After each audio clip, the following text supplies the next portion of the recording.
ইমান সৰু মৰম লগা জেমছৰ গাটো বৰ এটা ভাল নহয়। আজি তাৰ 3 দিনমান হ'ল, গাটো তাৰ একেবাৰে ভাল নহয়। সি মোক দেখি গম পালেই যে মই তাক বেজি দিবলৈ আহিছোঁ। সেইটো কাৰণে সি উঠি দিছে, ভয় কৰিছে অলপ।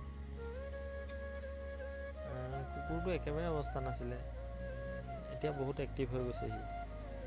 মোক অহা দেখিয়ে সি মোৰ ওচৰলৈ আহি শুই দিছে মানে। মই তাক চাবিটো আগবঢ়াই দিছোঁ, সি চাবিটোৰ লগত খেলিছে, ধেমালি কৰিলে। তাক দেখি মনটো সঁচাকৈ বহুত ভাল লাগি গ'ল। আৰু ডাঙৰ কুকুৰে মই অহা দেখি মানে পোৱালিটোক নিবলৈ আহিছোঁ বুলি সি পূৰা ভুকিছে।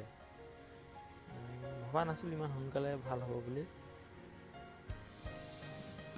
সি মোক আহি পিনে মোৰ ওচৰত বহিছে। গম পাইছে যে ময়েই খোচা মানুহটো, মোক খোচা মানুহটো আহি গৈছে। পোৱালিটো মানে পাৰ্ভ হৈছিলে, এতিয়া কিন্তু একেবাৰে সুস্থ হৈ গ'ল। তাক এৰি থৈ আহিবলৈ মোৰো মন যোৱা নাছিলে, কিন্তু লোকৰ বস্তু কি কৰিব উপায় নাই। কুকুৰটো ভাল হোৱা দেখি মোৰো মনটো এতিয়া ভাল লাগিছে।